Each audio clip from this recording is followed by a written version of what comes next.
ইরানকে পরমাণু কর্মসূচি ইস্যুতে আলোচনার টেবিলে ফিরতে বলেছেন মার্কিন প্রেসিডেন্ট ডোনাল্ড ট্রাম্প। আর তা না করলে এবার আগেরবারের চেয়েও ভয়ঙ্কর হামলা হবে বলে হুঁশিয়ারি দিয়েছেন তিনি। সামাজিক যোগাযোগ মাধ্যমে এক পোস্টে তিনি এই হুঁশিয়ারি দেন। লিখেছেন, তেহরান খুব শিগগিরই আলোচনা টেবিলে ফিরে আসবে বলে আশা করেন তিনি। খুব দ্রুতই সব পক্ষের জন্য সুষ্ঠু একটি চুক্তিতে পৌঁছাবে তারা। আরেকটি সামরিক নৌবহর ইরানের দিকে এগোচ্ছে উল্লেখ করে পোস্টটিতে সময় ফুরিয়ে আসছে বলে ইরানকে সতর্কও করেছেন ট্রাম্প। ট্রাম্পের এই হুমকির জবাবে ইরানও ভয়াবহ হামলার হুমকি দিয়েছে। এক বিবৃতিতে ইরানি কর্তৃপক্ষ বলেছে, তেহরান আলোচনার জন্য প্রস্তুত, তবে উস্কানি দেয়া হলে দাঁতভাঙা জবাব দেবে তেহরানও। এদিকে পররাষ্ট্রমন্ত্রী আব্বাস আরাঘচিও বলেছেন, হুমকির মধ্যে কোনো আলোচনা সম্ভব নয়।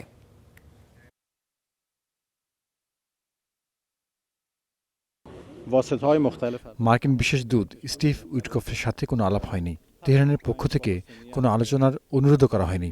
অবশ্য একাধিক মধ্যস্থতাকারীর সাথে যোগাযোগ হয়েছে।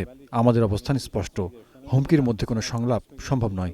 বৈঠক এমন পরিবেশে হতে হবে যেখানে হুমকি ও অনাকাঙ্ক্ষিত চাওয়াগুলো দূরে রাখা হবে।